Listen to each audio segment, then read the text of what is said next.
नवरात्रि की आप सभी मेरे दर्शकों को बहुत बहुत शुभकामनाएं। माँ का आशीर्वाद मेरे सभी दोस्तों पर, मेरे सभी देखने वालों पर सदैव बना रहे। दोस्तों, आप नवरात्रि के दिन ये 10 चीजें आप अपने जरूर अपनाएं, आपको बहुत लाभ होगा। माता को प्रसन्न करने के लिए आप अपने एक मंदिर में यदि पंडाल सजा रहे हैं तो उस पंडाल में आप ध्वज की स्थापना जरूर कीजिए। ध्वज की स्थापना करने से माँ खुश होती है। ध्वज की स्थापना करने के लिए एक लाल रंग का ध्वज लाइए, उसमें घुंघरू बांध दीजिए और इत्र लगाइए और किसी भी देवी मंदिर में जाकर इस मंत्र के साथ शुक्र केतो महावीर्य, शुक्र केतो महावीर्यम श्याम वर्णा चर्याम्यहम पत्री राज नमस्तेस्तु तथा नारायण ध्वज, इस मंत्र का जाप करते हुए आप मंदिर में जाकर ध्वज को स्थापित कीजिए। ध्वज के सामने आप शंख भी बजा सकते हैं, दीपक लगाइए, माता के ध्वज को आप नमस्कार कर अपनी मनोकामना रखिए, जरूर पूरी होगी। दोस्तों, दूसरी बात, देवी की पूजा आप करते हैं तो देवी की प्रतिमाएं लेके आए। देवी की प्रतिमा स्थापित करते हैं या आपके घर में है तो उसकी नित्य पूजा करें और उसके साथ उनको नित्य स्नान कराएं। शास्त्र के अनुसार 6 इंच से बड़ी मूर्ति की रोज स्नान कराने की आवश्यकता नहीं है, 9 दिनों में स्नान कराने की आवश्यकता नहीं है। आप तिलक निकालिए, धूप है, दीप है, नैवेद्य है, श्रृंगार जरूर आप माता जी को चढ़ाइए। माँ इससे बहुत प्रसन्न होती है। तो आप यदि नई आप लेके आ रहे हैं प्रतिमा तो उस प्रतिमा के लिए आप आह्वान हम कीजिए और उसका पूर्ण रूप से पूजन कीजिए। शास्त्र कहता है यदि आप पश्चिम दिशा के अंदर देवी की प्रतिमा लगाते हैं तो आपको शुभ फल, मैं कहता हूं उत्तम फल प्राप्त होता है। और पूर्व दिशा के अंदर आप देवी की प्रतिमा लगाते हैं तो बहुत शानदार उसका परिणाम मिलता है। जय विजय, शांति, सुख, लाभ, ये सभी कुछ मिलता है। उत्तर और दक्षिण दिशा के अंदर कभी भी आपको देवी प्रतिमा नहीं लगानी चाहिए। देवी की प्रतिमा आप यदि घर पे नहीं है या देवी की आप नित्य पूजन में आप यदि श्री यंत्र का या यंत्र राज का, स्फटिक के श्री यंत्र का भी पूजन करते हैं तो वह बहुत ही लाभदायक होता है। इसलिए आप जब भी देवी की प्रतिमा लेके आए तो आप उसको स्थापित और आह्वान के साथ स्थापित आप जरूर करें। तो आप इन 9 दिनों में माँ देवी की आराधना निश्चित रूप से करें। तीसरी बात, तोरण। आप बंधन बार, तोरण को आप साधारण मत समझिए।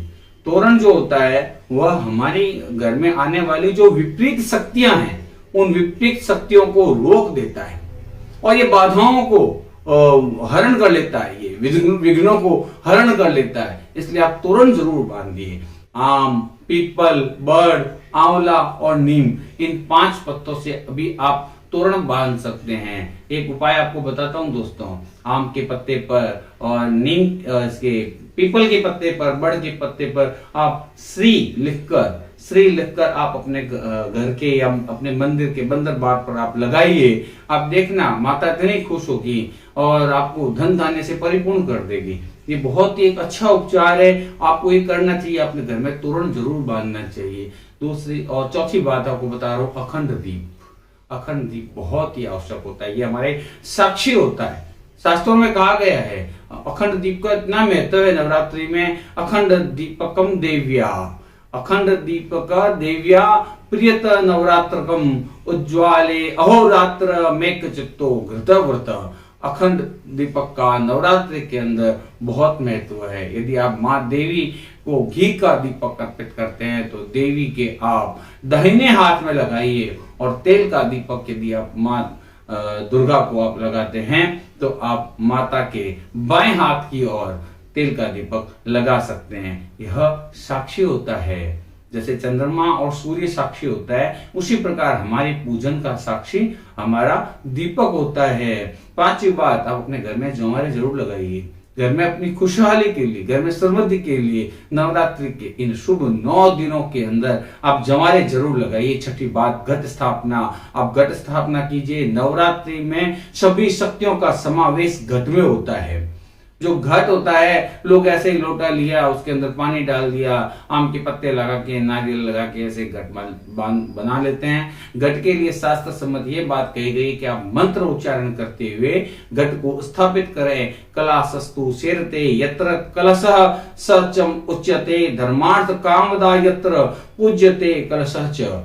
कलश को स्थापित करने से हमारी कामनाओं की पूर्ति होती है, इसलिए आप इस मंत्र का उच्चारण करते हुए घट को स्थापित कीजिए। घर से क्लेश खत्म हो जाता है, यश की प्राप्ति होती है, इसलिए घट की स्थापना बहुत जरूरी है। साथ ही बात आप उपवास जरूर करें। यदि आप पूरा उपवास नहीं कर सकते, मैं तो कहता हूं आप प्रथम नवरात्र से लेकर और नवी नवरात्र तक आप नित्य उपवास करें। यदि आप उपवास नहीं कर सकते तो सप्तमी, अष्टमी और नवमी, इन 3 दिनों को तो आप निश्चित रूप से उपवास कीजिए। यदि वृद्ध है, बीमार है, तो उनको उपवास से शास्त्र छूट प्रदान करता है। लेकिन इस बात का ध्यान रखें, आप तामसिक भोजन, मांस है, मदिरा है और प्याज है, लहसुन है, इन सब चीजों को आप त्याग दें। 8वीं बात, कुमारी कन्या। कुमारी कन्या का पूजन करने से, कन्याओं का पूजन करने से माँ प्रसन्न होती है और हमें आशीर्वाद प्रदान करती है।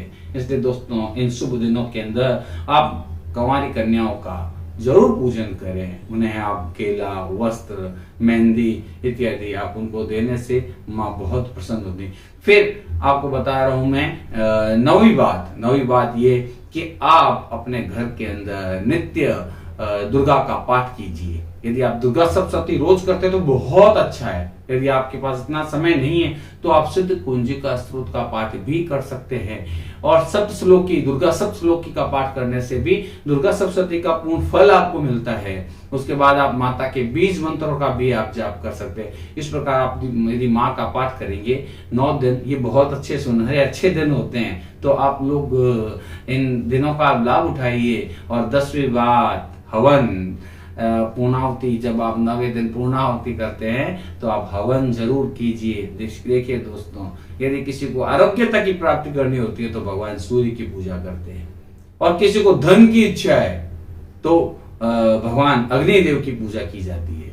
इसलिए आप किसी भी उचित ब्राह्मण को बुलाकर और आहुति दीजिए और यज्ञ पुरुष भगवान की आप पूजा कीजिए, अग्निदेव की आप पूजा कीजिए। ध्यान रखें, हवन कभी भी बिना मंत्रों के अधूरा माना जाता है, यह कोई फल नहीं देता, निष्फल होता है और तो यह तामसी भी माना जाता है। इसलिए किसी विद्वान ब्राह्मण के द्वारा ही आप यज्ञ करवाइए। यज्ञ से भी आपको आपके पूरे अनुष्ठान की इन 9 दिनों में किए गए कर्मों की, कार्यों की पूर्ण प्राप्ति प्राप्त होती है। ऐसे ही यदि आपको आशीर्वाद प्रदान करती रहे माँ और मेरे सभी दर्शकों को खूब धन, लाभ, वैभव और इसका आशीर्वाद प्रदान करते थे। दोस्तों, यदि आपको मेरा वीडियो अच्छा लगता है तो प्लीज आप इसको अपने दोस्तों को भी शेयर कीजिए और सबसे पहले आपको ये मेरा आने वाला वीडियो देखना है और वास्तु के संबंध में और अच्छी जानकारी आपको प्राप्त करनी है तो आप मेरे इस चैनल को सबसे पहले देखने के लिए भी सब्सक्राइब कीजिए। ये जो सब्सक्राइब बेल आपको दिखाई दे रही है दोस्तों, आप सब्सक्राइब बेल को जरूर दबाइए। थैंक यू दोस्तों, आपका स्नेह मुझ पर ऐसे ही सदैव बना रहे। धन्यवाद।